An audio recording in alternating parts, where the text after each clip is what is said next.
हरि ओम तच्छं योरावृणीमहे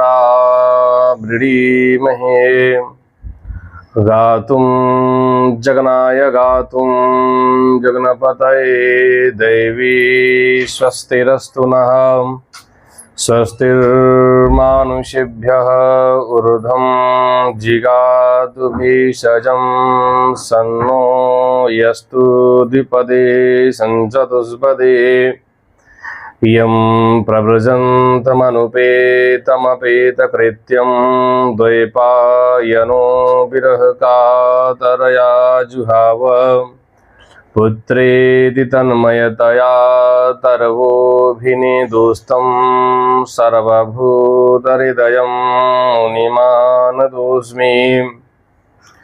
ॐ लम्बोदरमपरमसुन्दरमेकदन्तं रक्ताम्बरं त्रिनयनं परमं पवित्रम् उद्धद्दिवाकरकरोज्ज्वलकायकान्तं विघ्नेश्वरं सकलविघ्नहरं नमामि। ध्येयं सदा परिभवग्नमविष्टदोहं तीर्थास्पदं शिवविरिञ्चिनुतं शरण्यं भृत्यार्तिहं प्रणतपालभवाब्धिपोतं वन्दे महापुरुषते चरणारविन्दम्। जन्माद्यस्य यतोऽन्वयादितरतश्चार्थेष्वभिज्ञः ईश्वराट् तेने ब्रह्महृदाययादिकवये मुह्यं द्विजतसूरयः तेजो वारिमृदां यथा विनिमयो यत्र त्रिसर्गो मृषा धाम्ना स्वेन सदा निरस्तकुहकं सत्यं परं धीमहि। निगमकल्पतरोर्गलितं फलं सुखमुखादमृतद्रवसंयुतं पिबत भागवतं रसमालयं मुहुर्मुहुः रसिका भुवि भावुकाः यस्य स्मरणमात्रेण जन्मसंसारबन्धनात् विमुच्यते। नमस्तस्मै विष्णवे प्रभविष्णवे सच्चिदानन्दरूपाय विश्वोत्पत्त्यादिहेतवे तापत्रयविनाशाय श्रीकृष्णाय वयं नुमः। रामाय रामभद्राय रामचन्द्राय वेधसे रघुनाथाय नाथाय सीताया पतये नमः। नारायणं नमस्कृत्य नरं चैव नरोत्तमं देवीं सरस्वतीं व्यासं ततो जयमुदीरयेत्। कृष्णाय वासुदेवाय हरये परमात्मने प्रणतः क्लेशनाशाय गोविन्दाय नमो नमः। वसुदेवसुतं देवं कंसचाणूरमर्दनं देवकी परमानन्दं कृष्णं वन्दे जगद्गुरुम्। बंशी विभूषितकरानवनीरदाभात् पीताम्बरादरुणबिम्बफलादरोष्टात् पूर्णेन्दुसुन्दरमुखादरविन्दुनेत्रात् कृष्णात् परं किमपि तत्त्वहं न जाने। राधा भक्तिर्हरिर्ज्ञानं ताभ्या या च समन्विता तां श्रीं भागवतीं गाथां वन्दे युगलरूपिणीं। करारविन्दे न पदारविन्दं मुखारविन्दे विनिवेशयन्तं वटस्य पत्रस्य पुटेशयानं बालं मुकुन्दं मनसा स्मरामि। बर्हापीडं नटवरवपुः करडयोः करडिकारं बिभ्रद्वासः कनककपिशं वैजयन्तीं च मालां रन्ध्रानवीडोरधरसुतया पूरयन् गोवृन्दे बृन्दारण्यं सपदरमणं प्राविशद्गीतिकीर्तिः। अज्ञानतिमिरान्धस्य ज्ञानाञ्जनशलाकया चक्षुर्मिलितं येन तस्मै श्रीगुरुवे नमः। व्यासं वसिष्ठनप्तारं शक्तेः पौत्रं कल्मषं पराशरात्मजं वन्दे सुखतातं तपोनिधिं। व्यासाय विष्णुरूपाय व्यासरूपाय विष्णवे नमो वै ब्रह्मनिधे वासिष्ठाय नमो नमः। अचतुर्वदनो ब्रह्मा द्विबाहुर्परो हरिः अभाललोचनः शम्भो भगवान् बादरायणः। श्रीलक्ष्मीनाथसमारम्भां नाथयामुनमध्यमां यस्मदाचार्यपर्यन्तां वन्दे श्रीगुरुपरम्पराम्। यो नित्यमच्युत पदाम्बुजयुग्मरुग्म व्यामोहतस्तदितराणि तृणाय मेने यस्मद्गुरोर्भगवतोऽस्य दैकसिन्धो रामानुजस्य चरणौ शरणं प्रपद्ये। श्रीमत्कश्यपगोत्रलब्धजनुषं विद्याविभूषोन्नतं सच्छास्त्रार्णवपारगामि विदुषां मान्यं मनोज्ञश्रियं स्वाचार्ये च जगद्गुरो बुधवरे श्रीवासुदेवे रतं वन्दे वन्दजगद्गुरुं मुनिवरं श्रीराघवार्यं गुरुम्। श्रीवत्सवंशकलशोदधिशीतभानुं श्रीनन्दलालजनितं रघुवीरभक्तं श्रीराघवार्यपदपङ्कजसक्तचित्तं श्रीयोगेश्वरं गुरुमहं शरणं प्रपद्ये। देवदनुज नरनागखगप्रीतपितर्गन्धर्व बन्धो किन्नररजनिचर कृपाकरं यवसर्व। लोकाभिरामं रणरङ्गधीरं राजीवनेत्रं रघुवंशनाथं कारुण्यरूपं करुणाकरं तं श्रीरामचन्द्रं शरणं प्रपद्ये। कर्पूरगौरं करुणावतारं संसारसारं भुजगेन्द्रहारं सदा वसन्तं हृदयारविन्दे भवं भवानी सहितं नमामि। मनोजवं मारुततुल्यवेगं जितेन्द्रियं बुद्धिमतां वरिष्ठं वातात्मजं वानरयूथमुख्यं श्रीराम दूतं शरणं प्रपद्ये।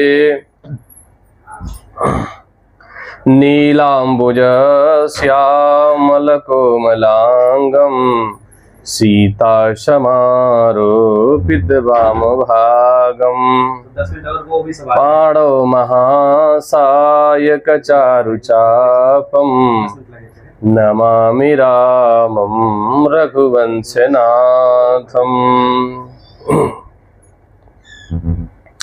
अहो बकीयं स्तनकालकूटं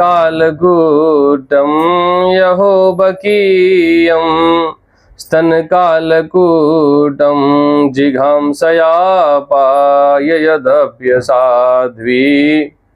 लेभे गतिं भातृचितां ततोऽन्यं कं वा दयालुं शरणं व्रजेम कं वा दयालुं शरणं व्रजेम कं वा दयालुं शरणं व्रजेम।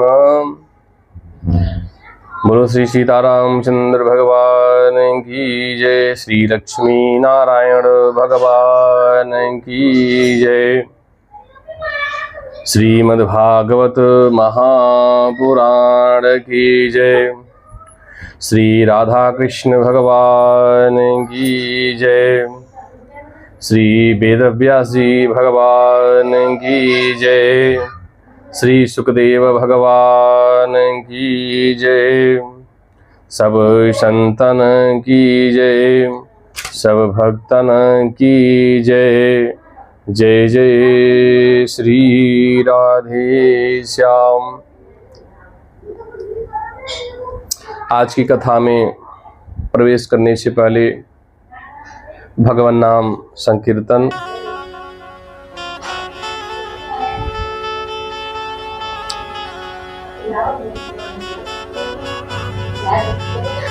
भज गोविंद गोविंद गोपाला, भज गोविंद गोविंद गोपाला। भज मुरली मनोहर नंद लाला, भज गोविंद गोविंद गोपाला। भज गोविंद गोविंद गोपाला। भज मुरली मनोहर नंद लाला, भज मुरली मनोहर नंद लाला। प्यारे मुकुंद माधव गोविंद बोल, प्यारे मुकुंद माधव गोविंद बोल। हरि बोल हरि बोल हरि बोल हरि बोल, हरि बोल हरि बोल हरि बोल हरि बोल। भज गोविंद गोविंद गोपाला, भज गोविंद गोविंद गोपाला। भज मुरली मनोहर नंद लाला, भज मुरली मनोहर नंद लाला। हरे राम राम राम सीता राम, राम राम सीता राम, राम राम राधे श्याम, श्याम श्याम। हरे राम राम राम सीता राम, राम राम सीता राम, राम राम राधे श्याम, श्याम श्याम।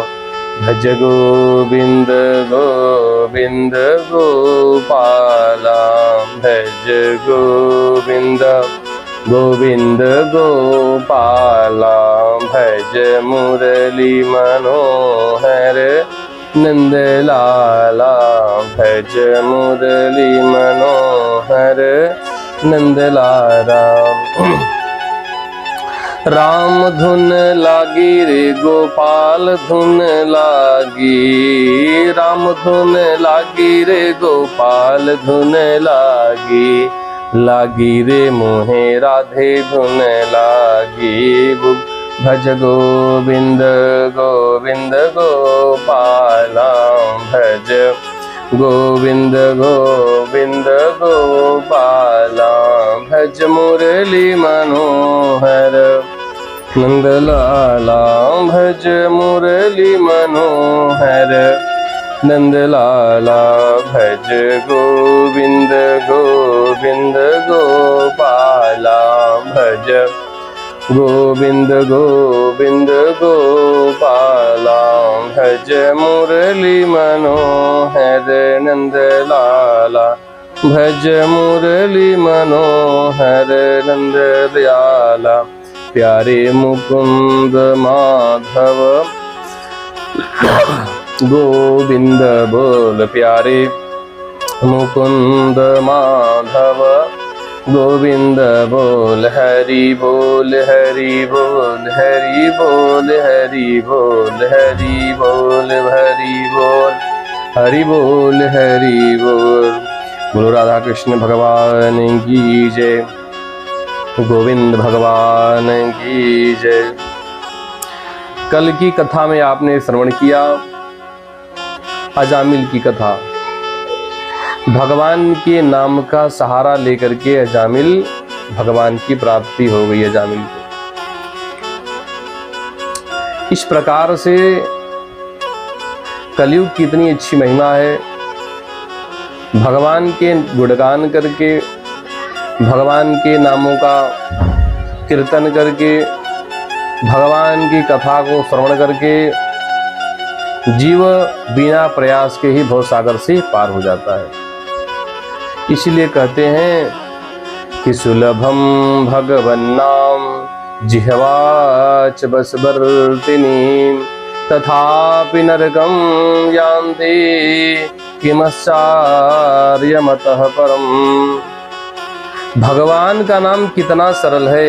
सुलभम भगवन नाम, सरल है, सुलभ है और जीव भी अपने बस में है। सुलभम भगवन नाम जिह्वाच बसवर्तिनी, जीव भी अपने बस में है। तथापि नरकम यान्ति किमश्चार्यमतः परम, फिर भी जीव नरक में जा रहा है। कितने बड़े आश्चर्य की बात है। तथापि नरकम यान्ति किमश्चार्यमतः परम। भगवान नाम संकीर्तन से आत्म की शुद्धि हो जाती है और भगवान के नाम का गुणगान जीव को अवश्य करना चाहिए। चाहे जैसे भगवान का स्मरण हो, येन केन प्रकारेण मनः कृष्णे निवेश है। आज की कथा में आप श्रवण करेंगे वृत्रासुर की कथा। वृत्रासुर नाम का एक असुर था। त्वष्टा महर्षि के यज्ञ कुंड से प्रकट हुआ था और भगवान का परम भक्त था। असुर होते हुए भी भगवान का भक्त था। देवराज इंद्र उससे युद्ध करने के लिए आए और देवराज इंद्र के हाथी को उठा करके वो पटक दिया। इंद्र के हाथ से सारे अस्त्र शस्त्र सब नीचे गिर गए। देवराज इंद्र भयभीत हो गए कि इस असुर को मैं मार नहीं पाऊंगा। अंत में वृत्रासुर ने देवराज इंद्र से कहा, राजन आओ युद्ध करो, डरो मत। यह तो युद्ध है, इस युद्ध में एक का विजय होगा और एक की पराजय होगी। इसलिए जय और पराजय दोनों से ऊपर उठ करके अपने कर्तव्य का पालन करो। मेरी मृत्यु तुम्हारे द्वारा ही होगी, मैं जानता हूं। और वृत्रासुर ने कहा, राजन, हे राजन, मैं अपने कर्म को करूंगा जब तक मेरे अंदर भक्ति है और भगवान का मैं स्मरण करूंगा, और जब तक मेरे अंदर शक्ति है तब तक तुम्हारे से मैं युद्ध करूंगा। लेकिन हे राजन, जब मैं भगवान का स्मरण करने लगूं, अपने प्रभु का मैं याद करने लगूं, उनके ध्यान में जब मैं लग जाऊं, तो उसी समय तुम अपने वज्र के द्वारा मेरा वध कर देना। मैं भगवान का स्मरण करते हुए मृत्यु को प्राप्त होना चाहता हूं, और जब भगवान का स्मरण करूंगा तो मुझे, जब मेरी मृत्यु हो जाएगी तो मुझे भगवान की प्राप्ति हो जाएगी। इस प्रकार वृत्रासुर ने भगवान की बड़ी सुंदर स्तुति की।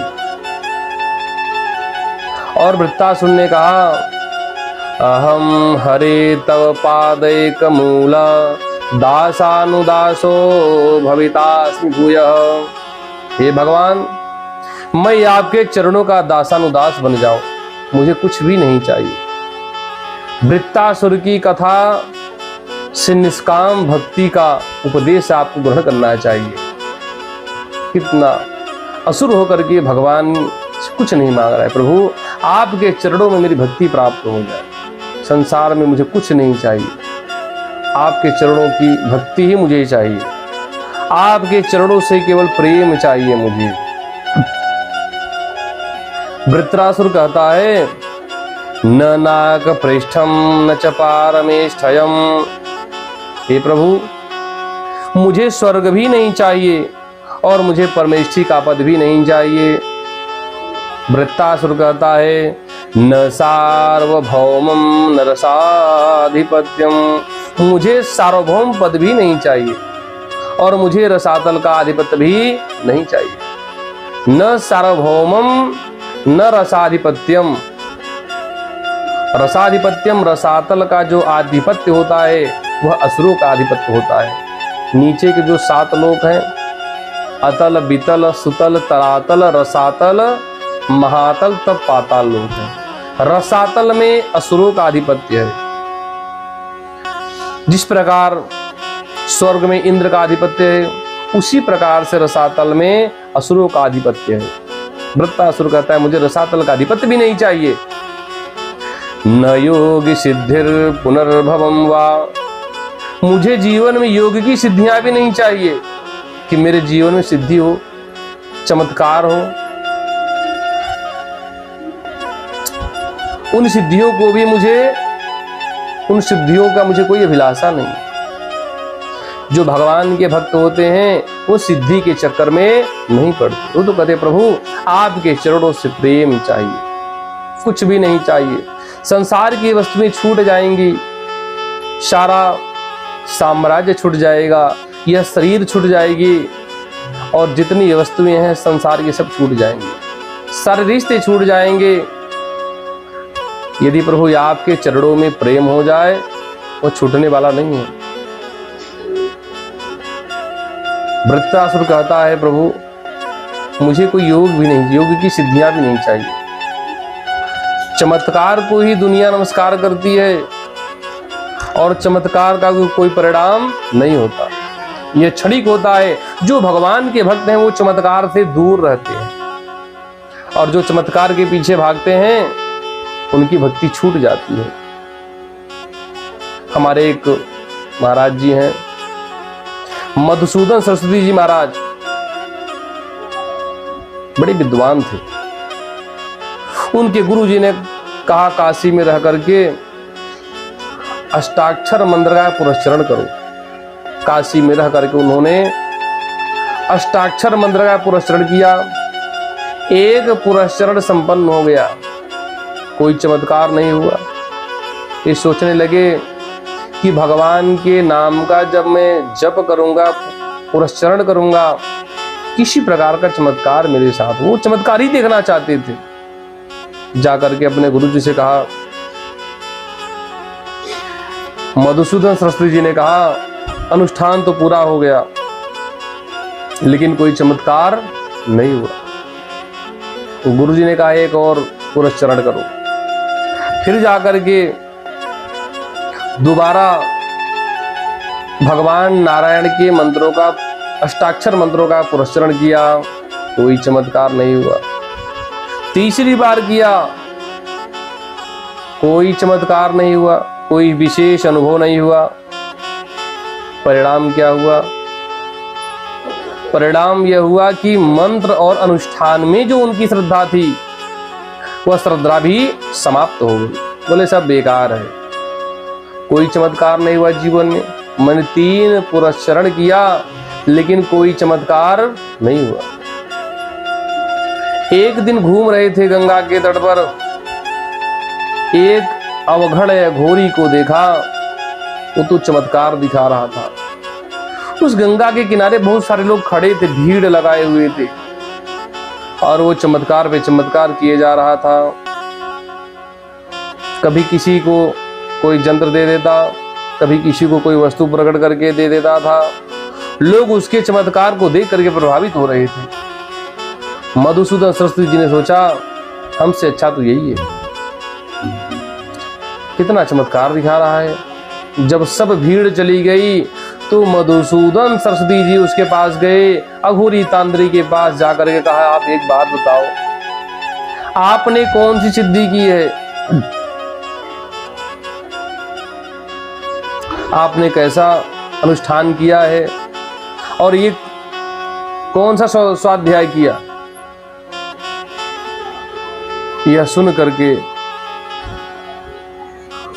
उसने कहा, अघोरी ने कहा, देखो एक साधारण सा मंत्र है और वह मंत्र किसी देवता का नहीं है, वह तो एक प्रेत का मंत्र है और वह एक रात में वह सिद्ध हो जाता है।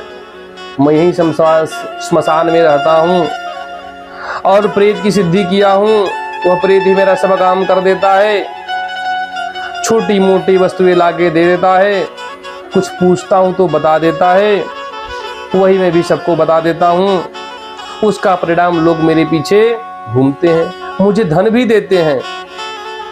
मधुसूदन सरस्वती जी ने कहा, वो मंत्र मुझे भी बता दो, मैं भी सिद्धि करूंगा, मैं भी चमत्कार दिखाऊंगा। उस अघोरी ने वह मंत्र बता दिया, बोला इसी का जप करो यहीं श्मशान में, एक रात यह जप कर लोगे, रात भर में सिद्धि प्राप्त हो जाएगी। अब तो मधुसूदन सरस्वती जी प्रसन्न होंगे। मधुसूदन सरस्वती जी रात भर उसी श्मशान में बैठ करके अघोरी के बताए हुए प्रेत का मंत्र जप किए और जब सुबह हुई मंत्र पढ़ करके उस प्रेत को बुलाया तो प्रेत नहीं आया। अघोरी के पास गए, अरे जो आपने सिद्धि की उस मंत्र का मैंने ठीक ठीक अनुष्ठान किया रात भर, लेकिन मैं उस प्रेत को बुलाता हूं तो वो आता नहीं है। अघोरी ने कहा बुलाओ, देखता हूं कैसे नहीं आता।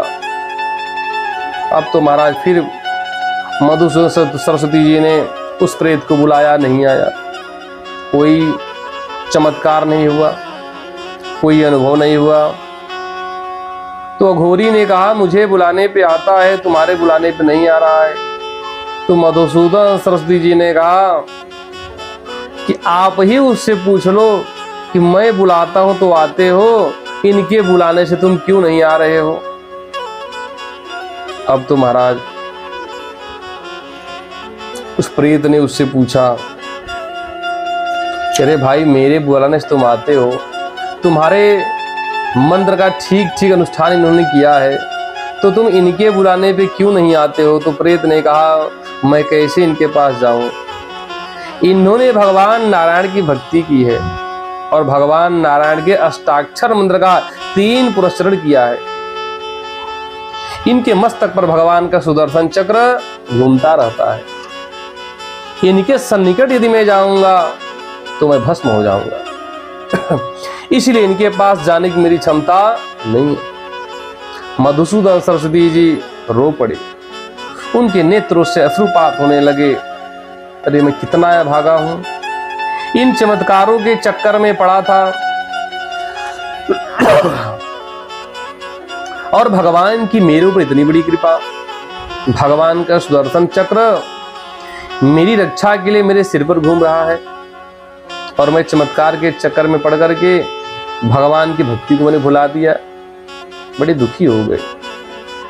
मधुसूदन सरस्वती जी ने अपने दोनों हाथों को ऊपर उठाया और कहा, बंसी विभूषित करा नवनीरदा भात, पीतांबरा दरुड़ बिंब फलाधरोष्ठात्, पूर्णेन्दु सुंदर मुखादर बिंदु नेत्रात्, कृष्णात् परम किमपि तत्त्वहं न जाने।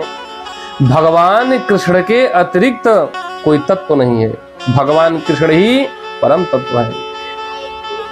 भगवान कृष्ण की ही उपासना सर्वोपरि है। और वृत्तासुर ने कहा मुझे योग की सिद्धियां नहीं चाहिए, समंजसत्वा विरहय्या कांक्षे। हे भगवान आपके चरणों का प्रेम मुझे प्राप्त हो जाए और मुझे कुछ नहीं चाहिए, मुझे भक्ति भी नहीं चाहिए, यही भक्तों की कामना है। जो भगवान के भक्त होते हैं वो कहते हैं भगवान मुझे भक्ति भी नहीं चाहिए। अर्थ न धर्म न काम रुचि, गति न चहु निर्वाण, जन्म जन्म रति राम पद, यह वरदान आन। धर्म अर्थ काम मोक्ष, इन सब पुरुषार्थों से ऊपर उठ करके केवल भगवान के चरणों की प्रीति ही चाहना परम उद्देश्य है। वृत्तासुर ने बड़ी सुंदर स्तुति की और देवराज इंद्र ने अपने वज्र के द्वारा वृत्तासुर को मारा। वृत्तासुर के शरीर से एक दिव्य ज्योति निकली और आकाश में विलीन हो गई। वृत्तासुर को परम गति की प्राप्ति हो गई। राजा परीक्षित ने सुखदेव जी से पूछा। परीक्षित जी ने कहा, मुनिवर, समः प्रियः सुहृद ब्रह्मण भूतानां भगवान स्वयं इंद्रस्यार्थे कथं दैत्यान् वधेदुषमो यथा। राजा परीक्षित ने कहा, मुनिवर, हे गुरुदेव, भगवान समप्रिय हैं। भगवान को तो सभी प्रिय हैं और भगवान का न कोई अपना है और ना कोई पराया है।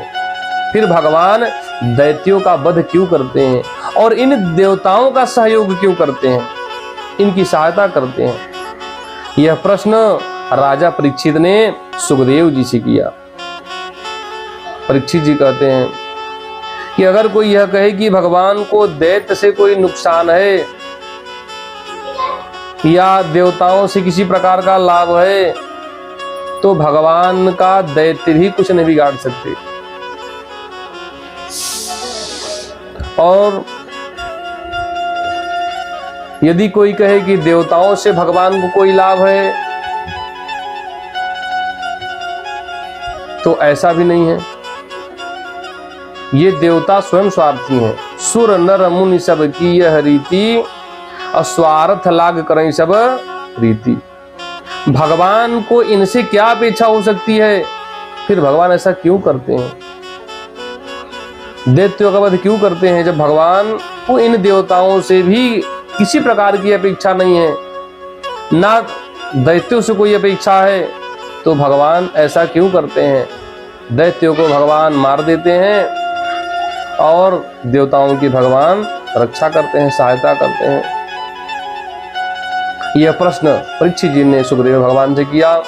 तो सुखदेव जी ने कहा, राजन, साधु पृष्ठम महाराज हरेश्चरितम अद्भुतम। हे राजन, तुमने बड़ा सुंदर प्रश्न किया है। अब सुनो इसका अंतर। राजन, भगवान कुछ नहीं करते, भगवान तो केवल लीला करते हैं। ये संपूर्ण सृष्टि 3 गुणों से चलती है। 3 गुण, सतोगुण, रजोगुण, तमोगुण, इन 3 गुणों से सृष्टि बराबर चलती है। सतोगुण के बढ़ने से देवता और ऋषियों का तेज और उनकी शक्तियां बढ़ जाती है, क्योंकि वो सात्विक है। और जब सतोगुण बढ़ने लगता है और रजोगुण के बढ़ने से असुरों की वृद्धि हो जाती है, असुर बढ़ने लग जाते हैं। और जो तमोगुण है, तमोगुण के बढ़ने से राक्षसों और पिशाचों की वृद्धि होने लगती है, राक्षस पिशाच बढ़ने लग जाते हैं। तो भगवान क्या करते हैं? भगवान इन तीनों गुणों को अनुपात बनाए रखते हैं। अनुपात बिगड़ना नहीं चाहिए। शरीर जिस प्रकार से शरीर है, चीनी की मात्रा बढ़ गई तो शुगर की बीमारी हो जाएगी। शुगर है, चीनी है शरीर में मात्रा, लेकिन बढ़ गई तो शुगर हो जाएगा। नमक बढ़ गया तो बीपी बढ़ जाएगी, और कम हो जाए तो आदमी मर जाएगा। तो ठीक ठीक अनुपात रहने पे शरीर भी व्यवस्थित रहता है। उसी प्रकार से सृष्टि में सतोगुण, रजोगुण और तमोगुण, इन तीनों का अनुपात बराबर रहता है तो सृष्टि व्यवस्थित रहती है। कोई गुण ज्यादा हो जाए, कोई गुण कम हो जाए तो सृष्टि में हलचल हो जाती है। इसलिए भगवान इसका अनुपात ठीक ठीक बनाए रखते हैं। जब ऋषि मुनि बढ़ने लगते हैं, देवताओं का वैभव बढ़ने लगता है, ऋषि मुनि महात्मा लोग भजन पूजन साधन इत्यादि आराधना करने लगते हैं, चारों तरफ सतोगुण फैलने लगता है और तमोगुण और रजोगुण घटने लगता है, तब भगवान देखते हैं गड़बड़ हो जाएगा, गड़बड़ हो रहा है। तब भगवान उन राक्षसों को अपनी शक्ति दे देते हैं। उन राक्षसों को, वो राक्षस लोग भगवान का आराधना करते हैं, तप करते हैं, उनको अपनी ही शक्ति भगवान दे देते हैं। और जब उनको शक्ति प्राप्त हो जाती है, क्यों? क्योंकि भगवान भी राक्षसों को ही पैदा करते हैं। उनका उनको सारा वैभव देने वाले भगवान ही हैं, इनको इतनी बुद्धि और बल देने वाले भगवान ही हैं। सब भगवान से उत्पन्न होते हैं। विश्वोत्पत्ति आदि हेतु भगवान तो विश्वोत्पत्ति करते हैं। तो भगवान जब देखते हैं सतोगुण बढ़ने लगा है और रजोगुण तमोगुण घट रहा है, तो वो अनुपात बिगड़ रहा है, तो भगवान अपनी शक्तियों को उन राक्षसों को, दैत्यों को दे देते हैं। और फिर वो राक्षस क्या करते हैं? फिर वो राक्षस सतोगुण को घटा देते हैं। असुर राक्षस देवताओं को, ऋषियों को, मुनियों को पराजित करने लगते हैं। फिर भगवान देखते हैं कि सतोगुण घटने लगा है, ये असुर बड़े प्रबल हो गए हैं, ये राक्षस बड़े प्रबल हो गए हैं। तो भगवान क्या करते हैं? अब ये देवता मुनि को रहने नहीं देंगे, सतोगुण एकदम समाप्त होने लग जाता है। तब भगवान क्या करते हैं? अवतार लेकर के उन असुरों को मार डालते हैं। इस प्रकार भगवान लीला करते हैं। सतोगुण, रजोगुण, तमोगुण तीनों का अनुपात भगवान व्यवस्थित रखते हैं, जिससे सृष्टि बराबर चले। ये सब भगवान की लीला है। यह जो असुर हैं, ये भगवान को गाली भी देते हैं। सुखदेव जी ने जैसे ही परीक्षित जी से कहा कि ये जो असुर हैं, ये तो भगवान को गाली भी देते हैं और ये तो भगवान के परिकर हैं, भगवान के ही अंश हैं ये सब। इसी प्रसंग में सुखदेव जी ने कहा, राजन ऐसा ही प्रश्न धर्मराज युधिष्ठिर ने देवर्षि नारद जी से किया था शिशुपाल के लिए। जब महाराज युधिष्ठिर के राजस्यु यज्ञ में शिशुपाल ने भगवान को गालियां देना प्रारंभ कर दिया। शिशुपाल ने भगवान को बहुत गालियां दी और भगवान ने अपने चक्र से शिशुपाल का गर्दन काट दिया। यह सारा दृश्य धर्मराज युधिष्ठिर देख रहे थे कि शिशुपाल ने भगवान को बहुत गाली दिया, लेकिन इतना गाली देने के बाद भी भगवान ने जैसे ही अपने सुदर्शन से उसका शिरोच्छेद किया, तो उस शिशुपाल के शरीर से जो दिव्य ज्योति निकली, वो भगवान के चरणों में आकर के विलीन हो गई। युधिष्ठिर ने यह दृश्य देखा। वहीं नारद जी बैठे थे और धर्मराज युधिष्ठिर ने देवर्षि नारद जी से कहा, मुनिवर, ये भगवान को गालियां दे रहा था, इतनी गालियां, इसको मुक्ति की प्राप्ति कैसे हो गई? इसको भगवान के चरणों में स्थान कैसे मिल गया? ये कैसी लीला है?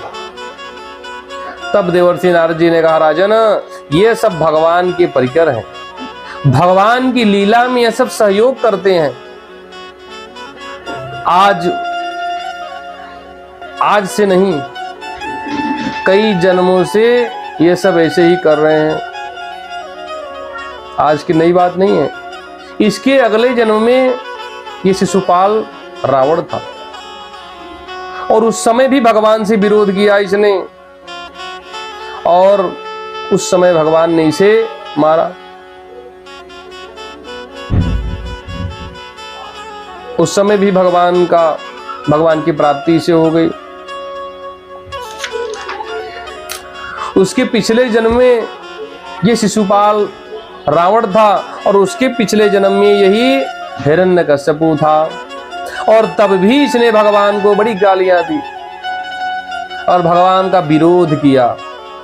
उस समय भी भगवान ने इसका वध किया। उस समय भगवान ने नरसिंह रूप का अवतार लिया था। उस अवतार में भगवान ने हिरण्यकश्यपु का वध किया। जो ही नारद जी ने यह प्रसंग कहा, तो धर्मराज युधिष्ठिर ने कहा, हे मुनिवर, मैंने सुना है कि हिरण्यकश्यपु के पुत्र प्रहलाद भगवान के परम भक्त थे, और भक्त प्रहलाद के लिए ही भगवान का नरसिंह रूप का अवतार हुआ था। आप कृपा करके मुझे प्रहलाद की कथा श्रवण कराइए। धर्मराज युधिष्ठिर ने नारद जी से जब पूछा, तब नारद जी ने कथा धर्मराज युधिष्ठिर को सुनाई। और सुखदेव जी राजा परीक्षित को सुनाते हैं कि नारद जी ने इस प्रकार युधिष्ठिर जी को एक कथा सुनाई। ये इसकी भूमिका है। सुखदेव भगवान कहते हैं, राजन, जब हिरण्यकश्यपु के भाई हिरण्याक्ष का भगवान ने वध कर दिया, भगवान पृथ्वी का उद्धार करने गए, तब हिरण्याक्ष का भगवान ने वध किया था। और हिरण्याक्ष के मर जाने के बाद परिवार के लोग बड़े दुखी हुए, सब रो रहे थे। हिरण्यकश्यपु ने परिवार के सभी लोगों को बुला करके उनको समझाया। हिरण्यकश्यपु ने उपदेश दिया। हिरण्यकश्यपु ने कहा अपने परिवार के लोगों से कि आप दुखी न हों।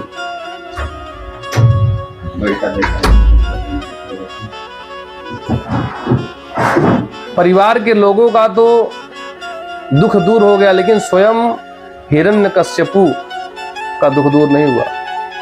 हिरण्याक्ष उसका भाई था, उसके मर जाने के बाद हिरण्यकश्यपु द्वेष करने लगा। मन में विचार किया, मैं अपने भाई का बदला लूंगा, कुछ भी हो जाए, और अब मैं चल करके तपस्या करूंगा और तपस्या करके मैं वरदान प्राप्त करूं और तब अपने भाई का मैं बदला लूंगा। हिरण्यकश्यपु ने जाकर के मंदरांचल द्रोण पर्वत में इनकी कंदराओं में जाकर के तप किया, एक तलहटी में जाकर के तप किया। सुखदेव जी कहते हैं, सतीपे मंद्र द्रोण्याम तपः परम दारुणम। मंदराचल पर्वत की तलहटी में जाकर के तपस्या किया ब्रह्मा जी की, तप करने लगा। अपने पैर के बल, अंगूठे के बल खड़े होकर के घोर तप किया। 10,000 वर्ष तक ब्रह्मा जी की आराधना किया।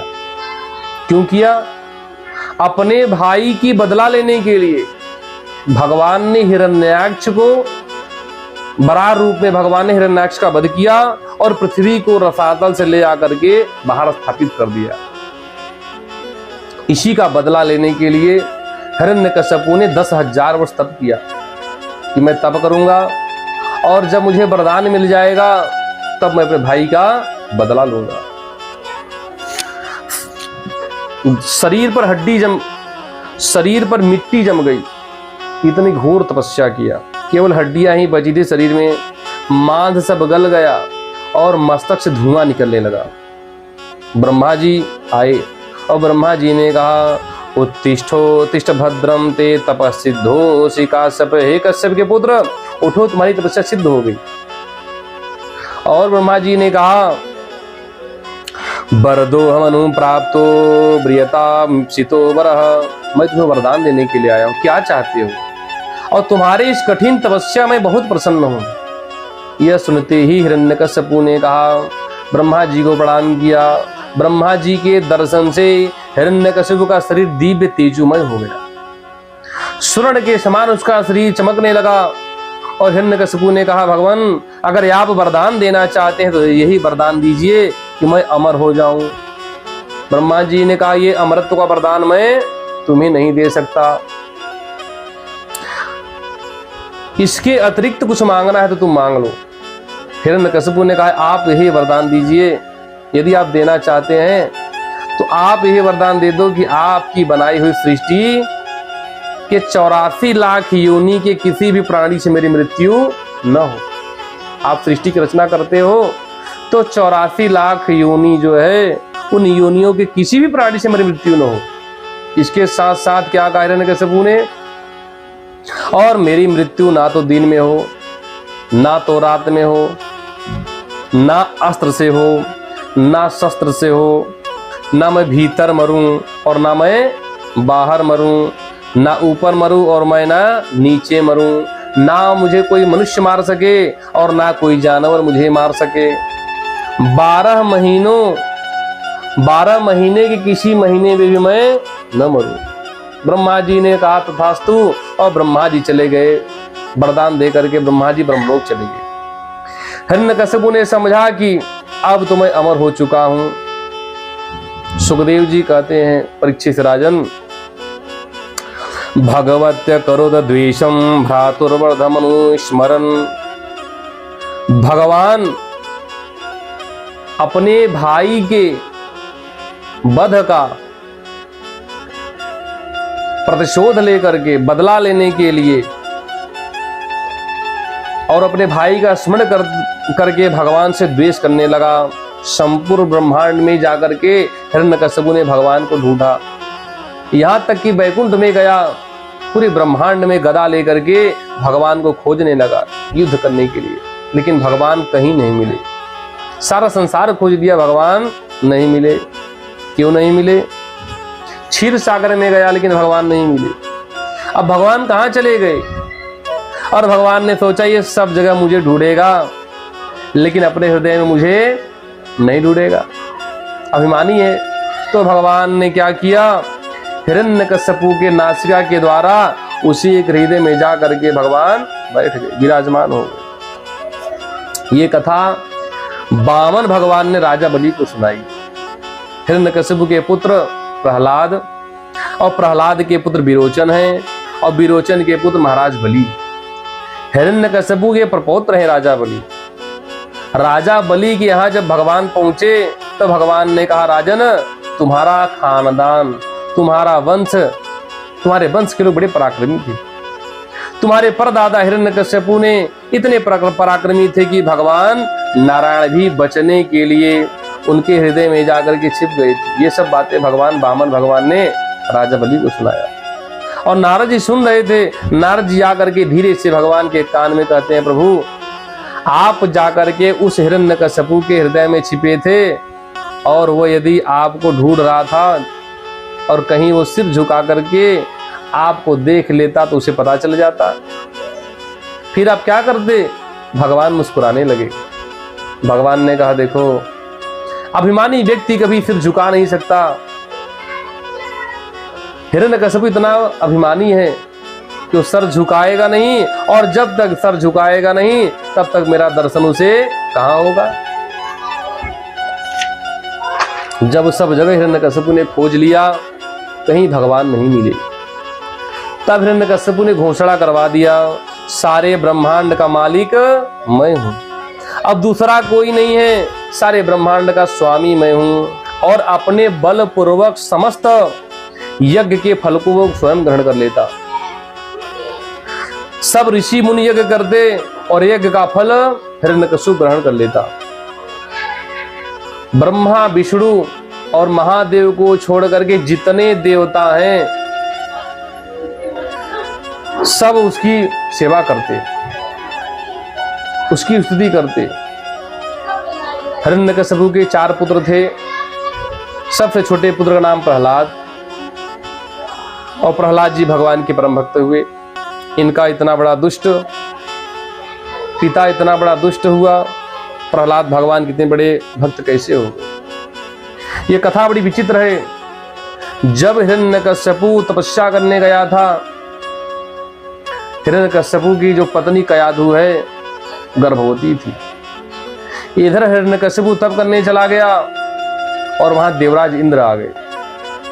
सोचो, ये हिरण्यकश्यपु इतना बड़ा दैत्य, राक्षस, असुर इतना बड़ा, और पुत्र भगवान का भक्त कैसे हो गया? जो हिरण्यकश्यपु की पत्नी कयाधु है, जब हिरण्यकश्यपु 10,000 वर्ष तप करने चला गया मंदराचल पर्वत के द्रोण की तलहटी में, तो उस समय कयाधु गर्भवती थी और इंद्र आ गए और कयाधु को घसीट कर ले जाने लगे। बोले मैं इसके बच्चे का वध करूंगा। नारद जी आ गए और नारद जी ने कहा, रे कहां लेके जा रहे हो कयाधु को? तो देवराज इंद्र ने कहा, ये गर्भवती है, असुर का, इसके गर्भ में जो बालक है वो असुर का बालक है, और असुर का जो बालक होगा वो भी असुर ही होगा। आज नहीं कल इससे भी हमें परेशानी होगी, इसलिए इसका हमें वध कर देना चाहिए। मैं इसे ले जा रहा हूं। नारद जी ने कहा, रुक जाओ, इसको छोड़ दो। इसके गर्भ में जो बालक है वह भगवान का बहुत बड़ा भक्त होगा, इसी के कारण देवताओं का कल्याण होगा, इसे छोड़ दो। नारद जी के कहने पर इंद्र ने कयाधु को छोड़ दिया।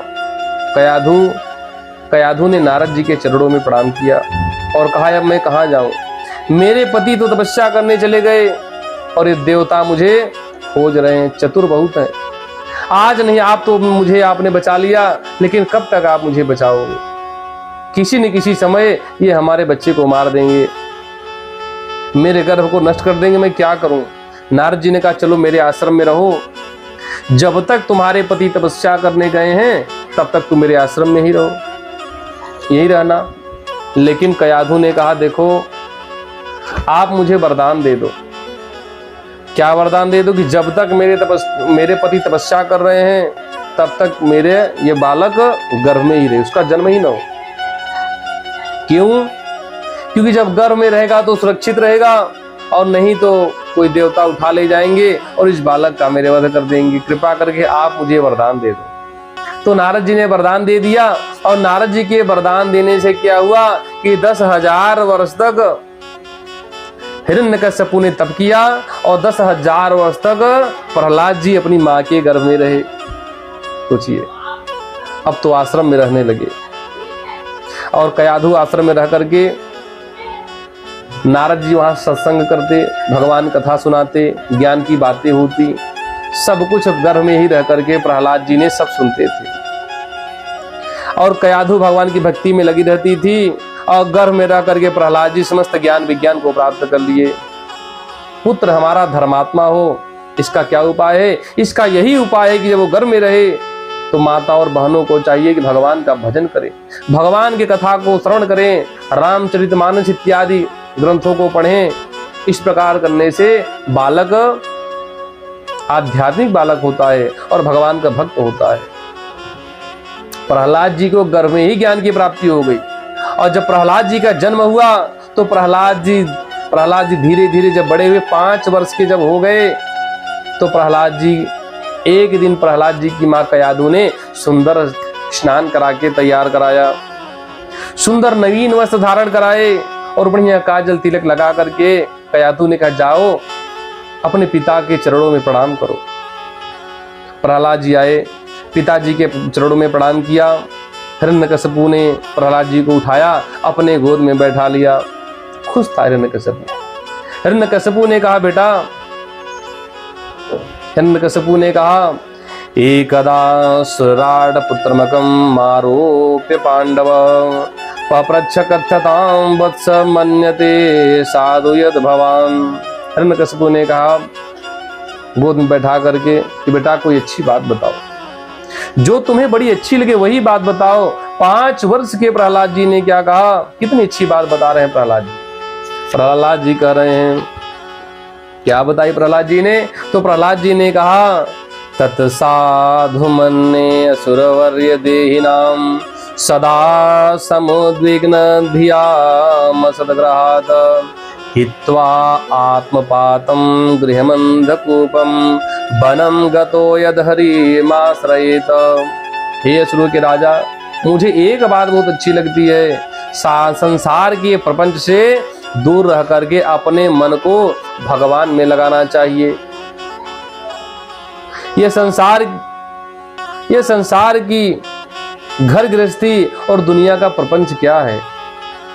प्रहलाद जी कहते हैं अंधा कुआं है, अंधकूप। जिस अंधकुएं में गिरने के बाद ना जल मिलेगा और ना भोजन मिलेगा। अंधकूप में चले जाओगे तो अंधकूप अंधा होता है और वहां से निकल भी नहीं सकते। हम इस कुएं में गिरे, उससे पहले क्या करना चाहिए? तो प्रहलाद जी कहते हैं वनम गतो यदि हरि माश्रयेत। इस कुएं से गिरने से पहले हमें क्या करना चाहिए? वन को चले जाना चाहिए और भगवान हरि की भक्ति करनी चाहिए। वन का रास्ता पकड़ लेना चाहिए और भगवान हरि की भक्ति करनी चाहिए। इतनी बड़ी बात जब प्रहलाद जी ने कहा तो हिरण्यकश्यपु अट्ठहास करके गरजने लगा, बहुत जोर से हंसा और कहा लड़का है, छोटा बच्चा है, लगता है किसी भेदी व्यक्ति ने मेरे शत्रु की बात सिखा दी इसे। कोई बात नहीं, भी ये बच्चा, इसकी बुद्धि बदल जाएगी। हिरण्यकश्यपु ने अपने असुरों को बुलाया और कहा ले जाओ इसे विद्यालय में भर्ती करवा दो और जो असुरों को शिक्षा दी जाती है वह सब इसको सिखाया जाए। असुरों का धर्म क्या है यह सब ज्ञान दिया जाए। तो असुरों का धर्म क्या है मारना, काटना, कूटना, उपद्रव करना है, यह सब असुरों का धर्म है। यही सब इसको सिखाया जाए, ले जाकर के गुरुकुल में दे दिया जाए, क्योंकि आगे चल करके यह असुरों का राजा बनेगा। अब गुरुकुल ले जाकर के गुरु लोग आए और प्रहलाद जी को लेकर के चल दिए गुरुकुल में। गुरु कौन थे? शुक्राचार्य के पुत्र संद और अमर्क, ये दोनों शुक्राचार्य के पुत्र हैं। ये दोनों गुरुकुल चलाते थे, संद अमर्क। उस गुरुकुल में असुरों को, असुर बालकों को आसुरी धर्म सिखाया जाता था। संद अमर्क प्रहलाद जी को लेकर के गए और पूछा, ये बताओ प्रहलाद कि भगवान के विषय में तुमको किसने बताया? और जब पूछा भगवान हरि के चरणों में तुम्हारा मन क्यों लगता है, यह बात मुझे बताइए। प्रहलाद जी ने कहा, जिस प्रकार से चुंबक के समीप जाने पर लोहा अपने आप खींच करके चिपक जाता है, उसी प्रकार भगवान श्री हरि में इतना आकर्षण है कि मेरा मन बिना प्रयास के ही उनकी ओर खींचा चला जाता है। ये सुनकर के असुरों के गुरु उन्होंने बड़ा दंड दिया, डंडा उठाया और प्रहलाद जी को बहुत मारा, दंडित किया और कहा, आज से सब बंद करो, जो यहाँ सिखाया जाएगा वही आपको सीखना है। कुछ दिन बीता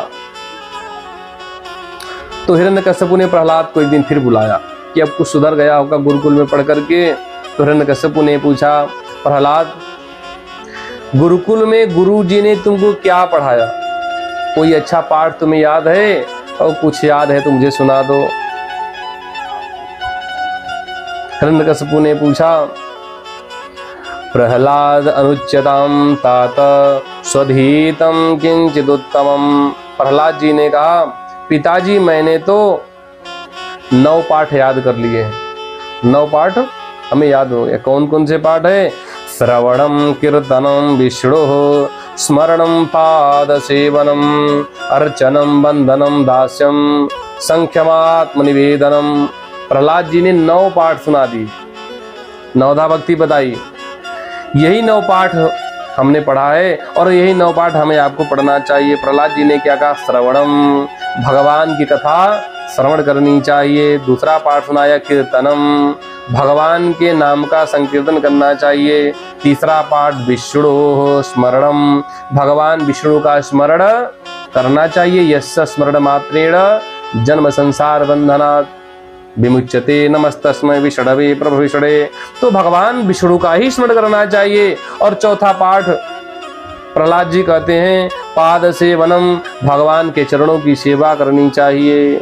5वां पाठ अर्चनम, भगवान का पूजन अर्चन करना चाहिए। 6वां पाठ बंधनम, भगवान की वंदना करनी चाहिए। और 7वां पाठ दास्यम, अपने आप को भगवान का दास समझना चाहिए। 8वां पाठ संख्यम, भगवान को अपना सखा मित्र सुहृद समझना चाहिए। 9वां पाठ आत्मनिवेदनम, समर्पण, सांसारिक वस्तुओं का समर्पण। जिन भगवान का कीर्तन वंदन करते हैं ऐसे भगवान के चरणों में अपने आप को समर्पित कर देना, शरणागति। यही 9 पाठ पिताजी हमने सुना है। यही 9 पाठ हमें आपके जीवन में पढ़नी चाहिए।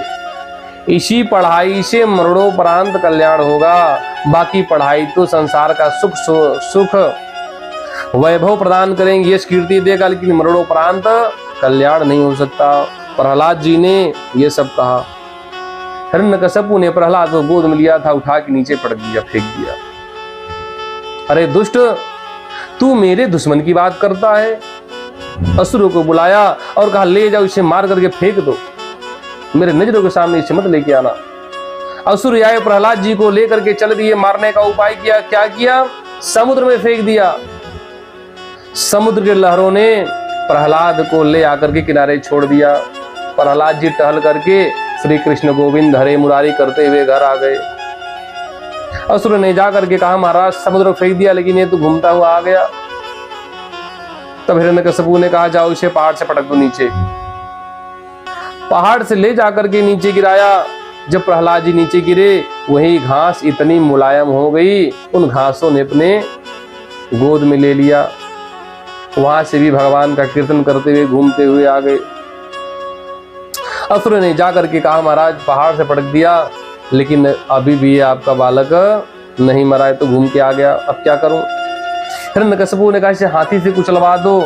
बड़े बड़े गजराज को लाया गया और प्रहलाद जी को जमीन पर लिटा दिया गया और गजराज को इशारा किया तो गजराज पैर रख करके आगे निकल गए।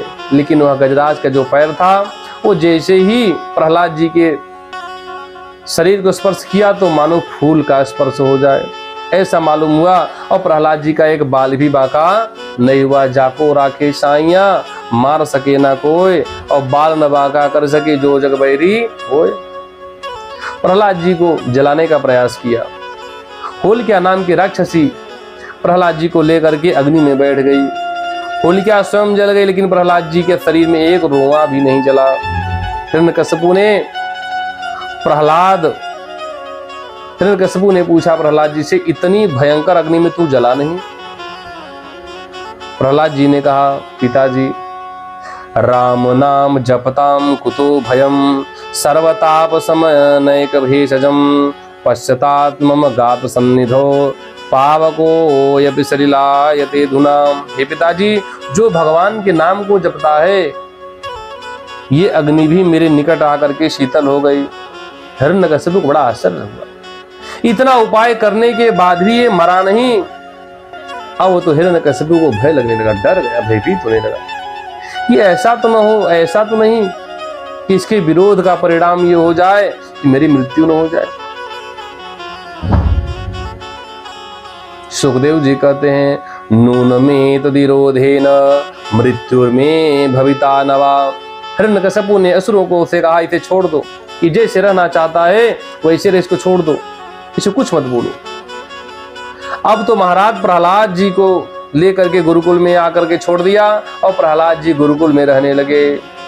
गुरुकुल में खेलते रहते थे, गुरु जी पढ़ावे सुन लेते थे, लेकिन किसी से कोई मतलब नहीं रखते थे। गुरु जी भी जब बोलते थे, गुरु जी पढ़ा करके चले जाते थे, तब ये समस्त असुर बालकों को बुला करके बैठा करके सत्संग प्रवचन करते थे, असुर बालकों को ज्ञान का उपदेश देते थे।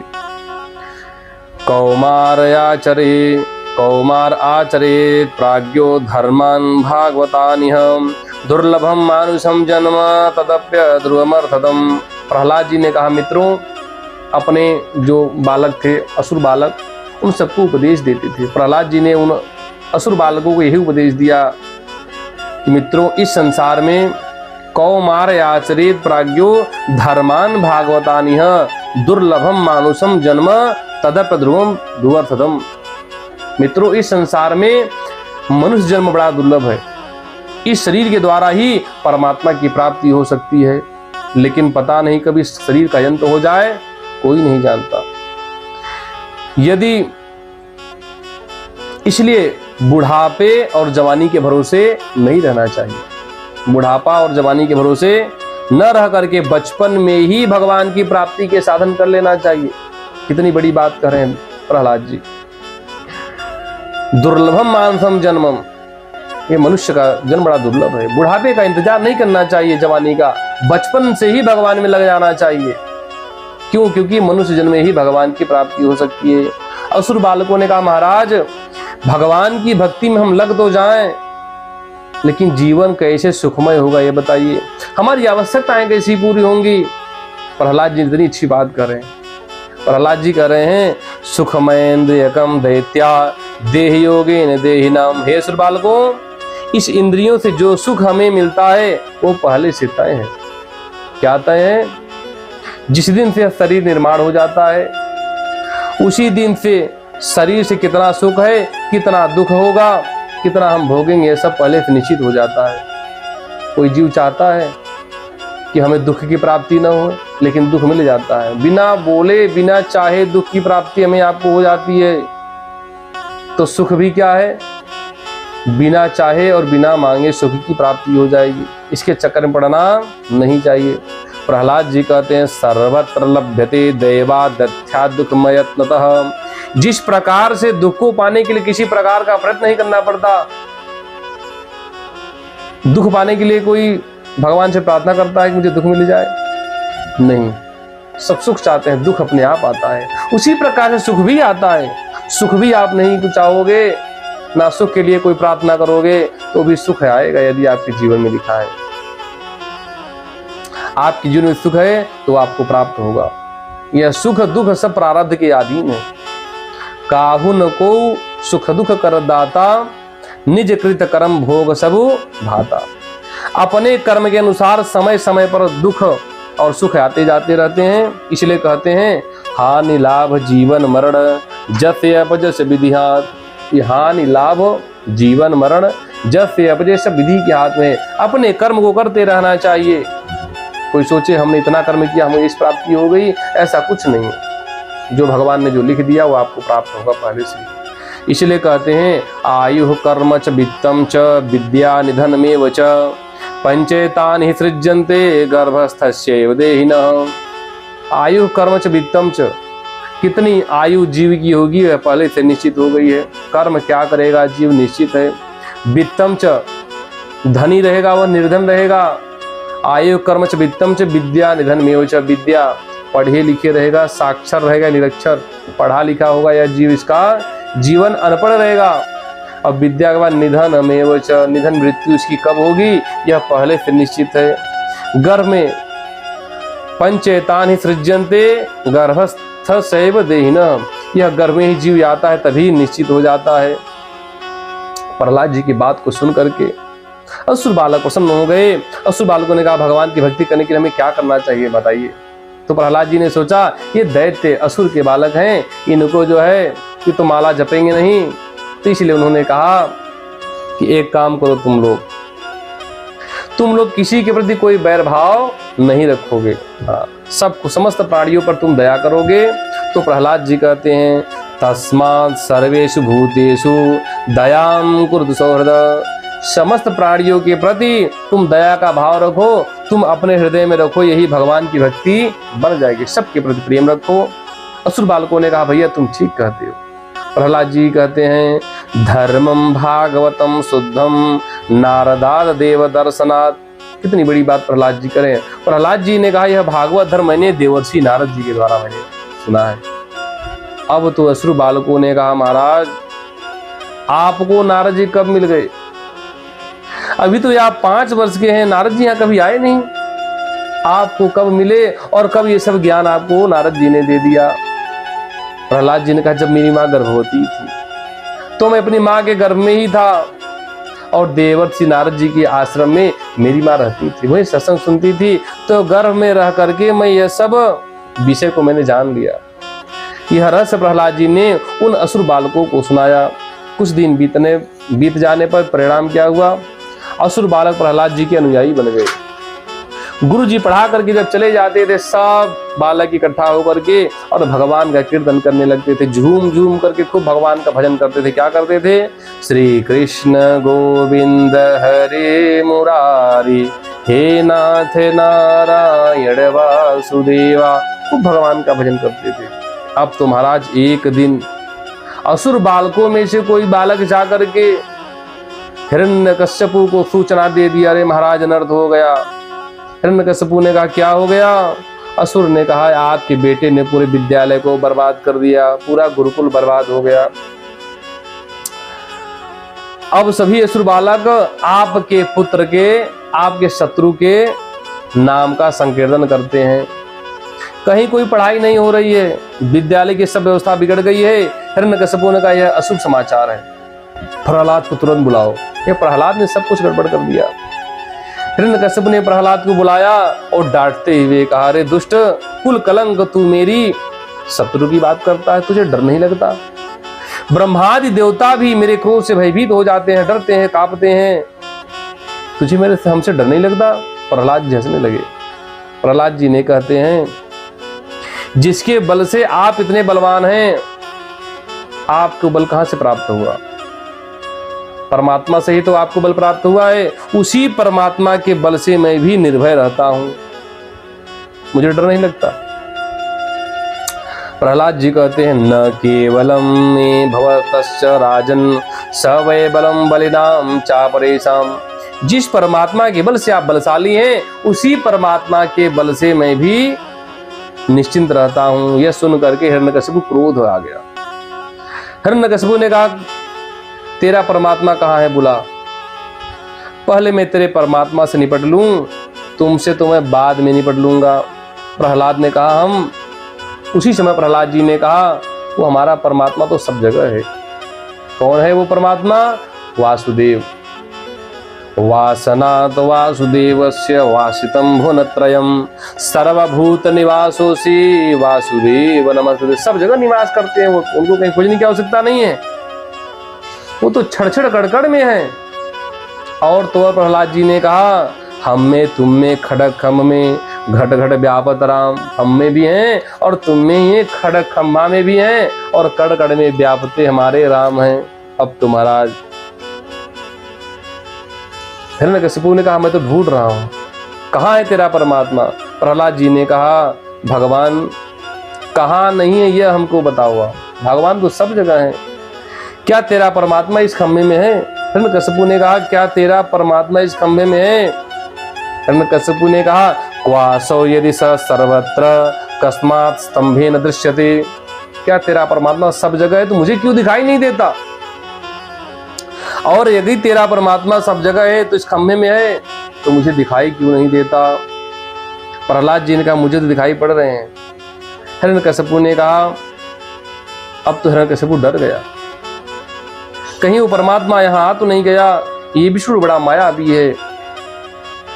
प्रहलाद ने कहा, अकारण करुणा करते हुए पग पग मेरी रक्षा की, लेकिन आज मैं आपसे प्रार्थना करता हूँ, हे प्रभु आज इस खम्भे से आप प्रकट हो जाइए, नहीं तो यही कहेगा कि विष्णु हमसे डर गया, मेरे सामने नहीं आए, आप तो सच्चिदानंद हैं। प्रहलाद जी ने कहा, भगवान के चरणों में यदि मेरी भक्ति हो, इतनी भक्ति भगवान की करते थे, तो प्रहलाद जी ने कहा, यदि मेरी भक्ति भगवान के चरणों में है, जो परमात्मा कड़कड़ में व्याप्त है वो परमात्मा इस खम्भे में भी है, और वो परमात्मा इस खम्भे में है तो प्रकट हो जाए। यह कहकर के प्रहलाद जी ने भगवान को प्रणाम किया और हिरण्यकशिपु ने उस खम्भे में एक मुष्टिका का प्रहार किया, खम्भा टूट गया। खम्भे को टूटते ही अंदर से भयंकर धुआं गुब्बार उठा और वहीं से भयंकर गर्जना करते हुए भगवान नरसिंह भगवान प्रकट हो गए। बोलो लक्ष्मी नरसिंह भगवान की जय। गर्जना करते हुए भगवान का अद्भुत रूप, कराल दृष्टम करवाल चंचल छुरांत जिह्वम भ्रुकुटी मुखोल्बड़म।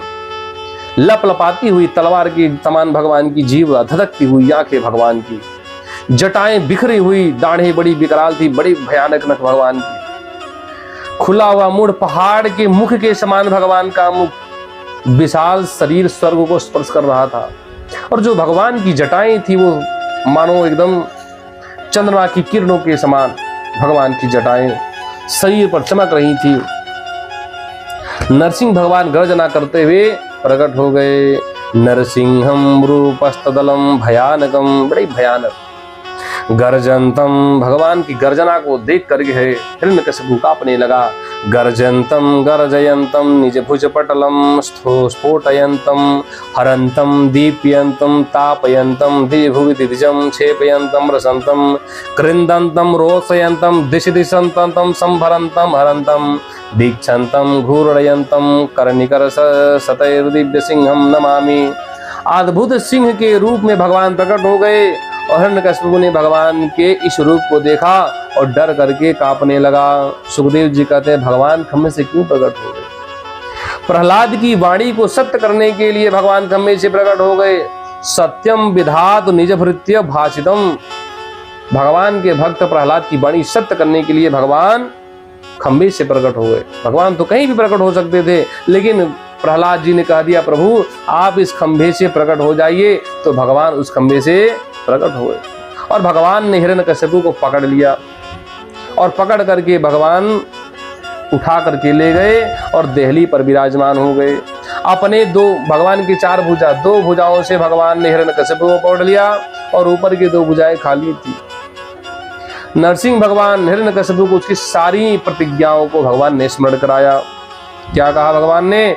तुमने वरदान मांगा था कि ब्रह्मा की बनाई हुई 84 लाख, ब्रह्मा जी के बनाए हुए सृष्टि के 84 लाख योनियों कि किसी भी प्राणी से मेरी मृत्यु न हो, तो देख लो ब्रह्मा के 84 लाख योनि के सृष्टि में जो बनाई हुई 84 लाख योनि है, उनमें से मैं नहीं हूं। क्या बनाया? सिंह नाम का एक प्राणी होता है और एक मनुष्य होता है।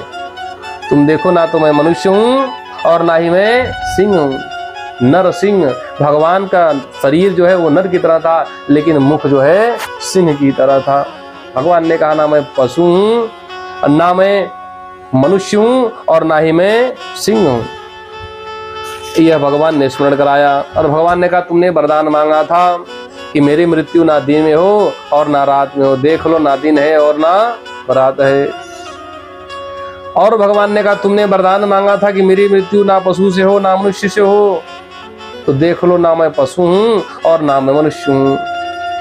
तुमने वरदान मांगा था कि मेरी मृत्यु ना किसी अस्त्र से हो और ना किसी शस्त्र से हो। ये मेरे भयानक नख को तू देख, ये ना कोई अस्त्र है और ना ही कोई शस्त्र है। भगवान नरसिंह ने कहा अपने, और भगवान ने कहा 12 महीने का दिन भी नहीं है, अधिक मास। इस प्रकार भगवान ने सारी प्रतिज्ञा को स्मरण कराया। और उसी समय भगवान नरसिंह ने अपने नख को हिरण्यकशिपु के वक्षस्थल में धसाया और पेट को भगवान ने फाड़ करके वक्षस्थल को विदीर्ण कर दिया। नखाम कुरोत्पाटितहृतरोरुहम विसृज्य तस्यानुचरानुदायुधाम। अपने नखों के द्वारा हिरण्यकशिपु के वक्षस्थल को भगवान ने विदीर्ण कर दिया। उसकी आंतों को भगवान ने बाहर निकाल दिया। पेट फाड़ के फर सरते आंत निकाली। उन आंतों की माला भगवान ने गले में धारण कर लिया, पहन लिया। किस प्रकार? जब कोई सिंह हाथी का शिकार करता है और हाथी को मार करके जब मांस खाने की चेष्टा में शेर अपने सर को उसके पेट में डाल देता है हाथी के, और जब निकालता है बाहर सर, तो उस हाथी की जो आंत है वो सब गले में माला की तरफ फंस जाती है। बड़े भयानक दृश्य। उसके सिर में फंस जाती है। उसी प्रकार से भगवान का सर हो गया और खून से लथपथ भगवान की उसकी आंतें थी। इस प्रकार भगवान, और जो हिरण्यकश्यपु का भगवान ने वक्षस्थल को विदीर्ण किया, तो जो रक्त निकला उससे से भगवान का पूरा शरीर का अभिषेक हो गया। खून की जो धारा निकली, उस धारा से भगवान नरसिंह का पूरा अभिषेक हो गया। उनकी जो जटाएं थी, जो बाल थे, सब खून से भीग गया। उन जटाओं से खून टपकने लगे। हिरण्यकशिपु के आंतों को निकाल करके भगवान ने गले में माला धारण कर लिया। सभी देवता, ऋषि, मुनि, महात्मा सब थर थर कांपने लगे। इस लीला को देख करके हिरण्यकशिपु का भगवान ने वध कर दिया। इसके बाद भगवान का क्रोध शांत नहीं हुआ। सारे देवता तो एक बार प्रसन्न हो गए, लेकिन भगवान का जब क्रोध शांत नहीं हुआ तो सारे देवता कांपने लगे। अब क्या होगा? क्यों भगवान को इतना क्रोध क्यों आया? 5 वर्ष के बालक को हिरण्यकशिपु ने इतना दंडित किया, इतना दंड दिया, भगवान को क्रोध आ गया। भगवान क्या करते? क्रोध से लाल हो गए भगवान। कभी भगवान इधर भागते, कभी भगवान उधर भागते, पैतरा मारते, भगवान गर्जना करते। सारे ब्रह्मांड में भय व्याप्त हो गया। सारे देवता, दानव, दैत्य, असुर सब भयभीत हो गए। आज यदि भगवान नरसिंह का क्रोध शांत नहीं हुआ तो आज प्रलय हो जाएगा। आज तो सृष्टि का अंतिम दिन होगा। इतनी भयानक भगवान के क्रोध। सब आए, सब भगवान की स्तुति करने लगे। ब्रह्मा आए, शंकर आए, इंद्र, ऋषि, मुनि, यक्ष, किन्नर, गंधर्व, सब लोग आकर के भगवान की स्तुति किए, लेकिन भगवान का क्रोध शांत नहीं हुआ। तब देवताओं ने लक्ष्मी जी से कहा कि देवी आप जाओ, आपके जाने पर इनका क्रोध शांत हो जाएगा। घर में कोई नाराज हो जाए तो पत्नी जाकर के कहती है चलो आप बहुत क्रोध कर लिए, अब शांत हो जाओ। तो गुस्सा शांत हो जाता है। कहती है जी मान जाओ, अब बस करो, अब तो शांत हो जाओ। तो सब मान जाते। इसी भाव से सभी देवता, ब्रह्मा जी ने लक्ष्मी जी से कहा आप जाओ, वो आपके अपने हैं, उन पर आपका अधिकार है, जाओ। इसी भाव का गर्व लेकर के लक्ष्मी जी चली। लक्ष्मी जी को गर्व हो गया, लेकिन आज बड़े क्रोध में भगवान। लक्ष्मी श्रृंगार करके, लक्ष्मी जी दिव्य रूप धारण करके, चटकते मटकते मुस्कुराते हुए, हाव भाव को प्रकट करते हुए लक्ष्मी जी पहुंच गईं। कि भगवान के सम्मुख पहुंच रही हैं और शायद मुझे देख करके अभी ये हृदय से लगा लेंगे, इनका क्रोध शांत हो जाएगा। लेकिन जो ही लक्ष्मी जी भगवान के सामने पहुंची, भगवान की आंखें लाल क्रोध से, जीभ लपलपाती हुई भगवान के देख करके क्रोध से, लक्ष्मी जी वहां से भयभीत होकर के भाग गई, चली गई वहां से। लक्ष्मी जी ने कहा मैंने ऐसा क्रोध इनका कभी नहीं देखा। शंकर जी भी आए। शंकर जी ने कहा, भगवान शंकर ने कहा मैं इनके क्रोध को शांत कर दूंगा। ब्रह्मादि देवताओं ने कहा तुम क्या करोगे, कैसे शांत करोगे? तो भगवान शंकर ने कहा मैं इनसे युद्ध करूंगा। युद्ध करके जब थक जाएंगे तो इनकी गर्मी अपने आप उतर जाएगी, अपने आप क्रोध शांत हो जाएगा।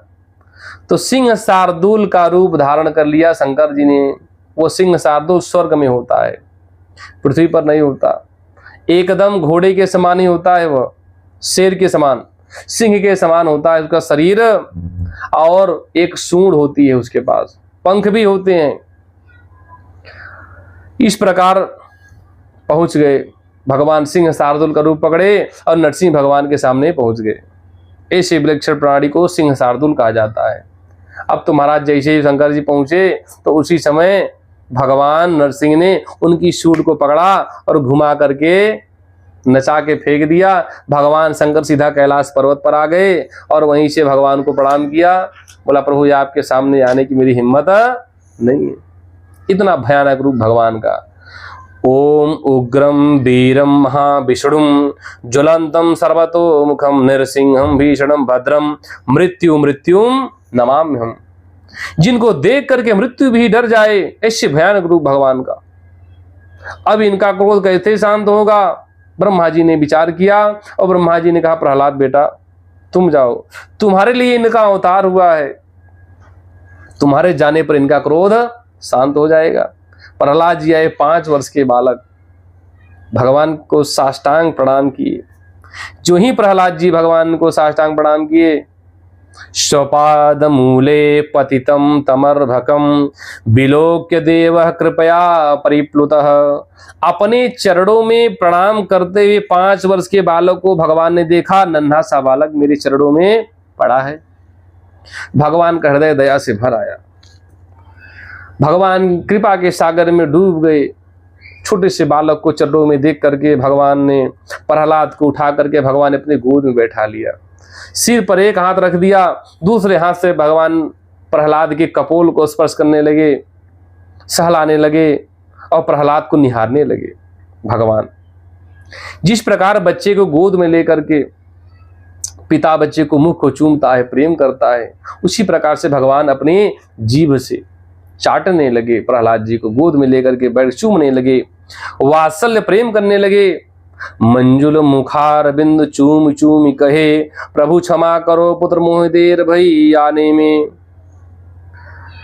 नरसिंह भगवान ने कहा हे बेटा प्रहलाद, अगर मुझे आने में विलंब हो गई हो तो मुझे क्षमा कर देना, तुम्हारी वाणी को सुन करके मैं दौड़ा हुआ आया हूं। फिर प्रहलाद जी ने भगवान की बड़ी सुंदर स्तुति की। भगवान का क्रोध शांत हो गया और भगवान प्रसन्न हो गए प्रहलाद जी को गोद में बैठा करके। भगवान ने कहा प्रहलाद वरदान मांगो, मैं तुम पर अति प्रसन्न हूं, क्या चाहते हो? तुमने ऐसी विषम परिस्थिति में मेरी इतनी भक्ति की, मांगो क्या चाहिए? कहो तो तुम्हें आज मैं ब्रह्मा बना दूं, और कहो तो मैं तुम्हें शंकर बना दूं, शंकर को पद से हटा दूं, दूसरे ब्रह्मांड में शंकर को व्यवस्थित कर दूं। इन सब इस प्रकार भगवान ने जब कहा, भगवान ने कहा इस ब्रह्मांड का ब्रह्मा मैं तुम्हें बना दूं। ये ब्रह्मा शंकर इंद्र ये उपाधि है। अनेक जो जीव होते हैं, जो जीवात्मा संत महात्मा होते हैं, भगवान की इतनी भक्ति करते हैं तो भगवान उनको ये सब बना देते हैं, सब पद दे देते हैं, अति प्रसन्न हो जाते हैं भगवान। ऐसे जीवात्मा को भगवान इन सब पदों पर स्थापित कर देते हैं।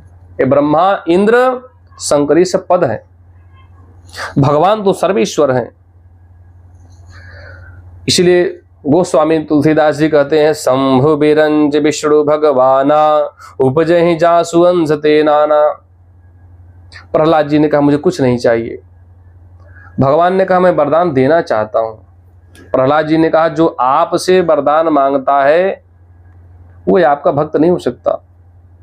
आपकी भक्ति करने के बाद आपसे कुछ मांगना चाहते हुए आपका भक्त नहीं होता। प्रहलाद जी कहते हैं यस्त आशीष आशास्ते न सभृत्य सवैडिकः, वह आपका भक्त नहीं हो तो बनिया है, वणिक है। बनिया व्यापार करता है और व्यापार में लेना देना होता है। पैसा दिया माल लिया और माल दिया पैसा लिया, यही व्यापार है। और यह व्यापार नहीं, ये तो भक्ति है। और भगवान की भक्ति करो तो कुछ मांगना नहीं चाहिए।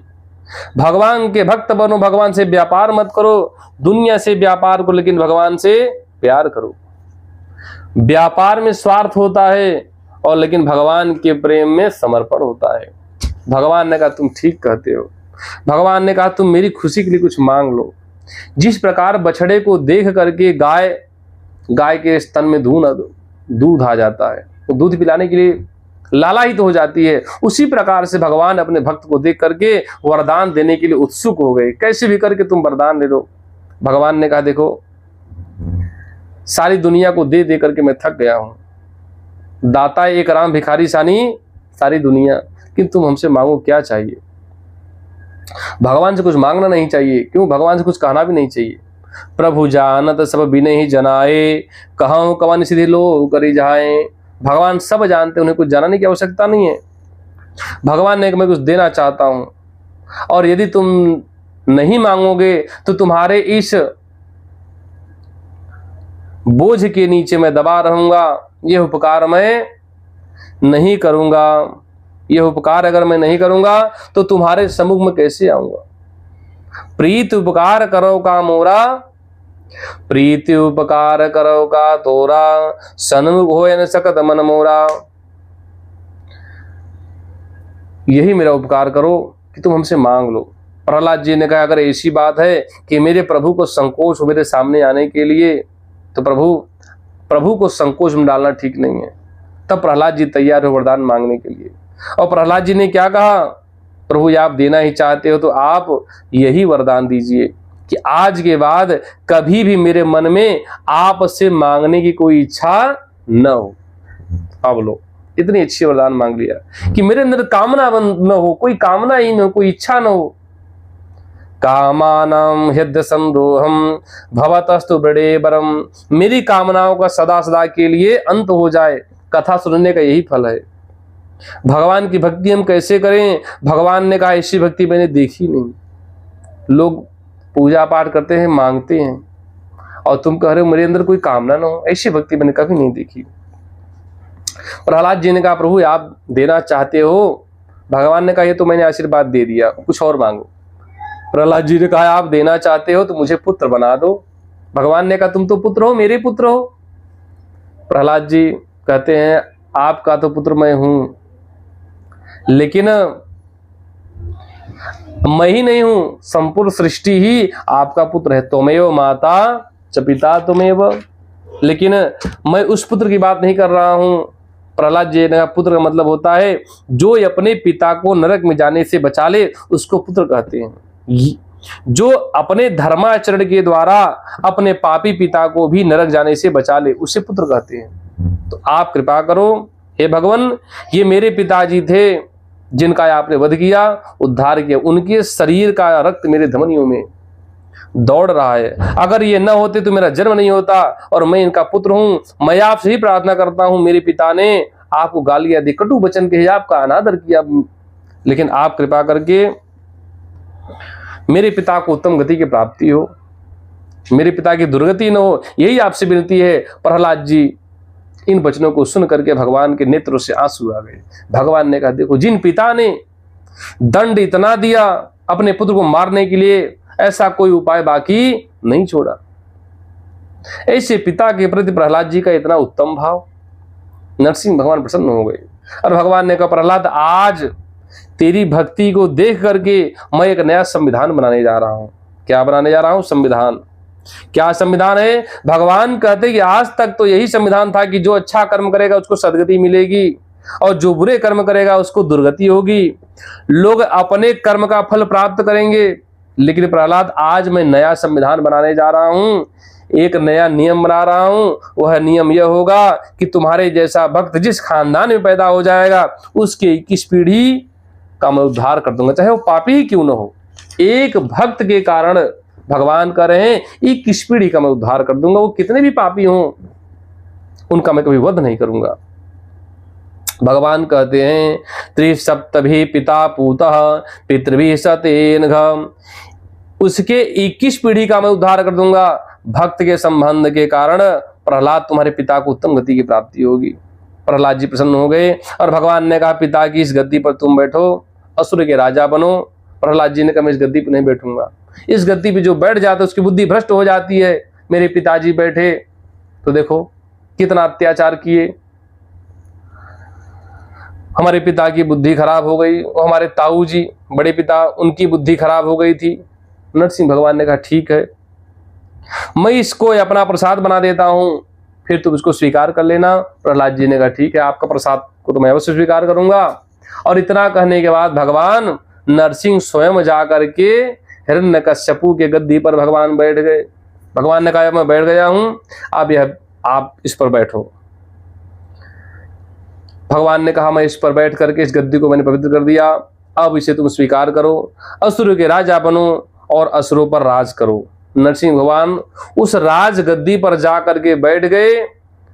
तब से लेकर के उस गद्दी का नाम सिंह आसन हो गया। पहले राज गद्दी थी और भगवान नरसिंह बैठ गए, सिंह जा करके बैठ गए तो उस गद्दी का नाम सिंह आसन हो गया। यह सब कथा सुखदेव जी ने राजा परीक्षित को सुनाई। अब एक भजन करते हैं, उसके बाद कल की कथा श्रवण करेंगे। भगवान नाम संकीर्तन।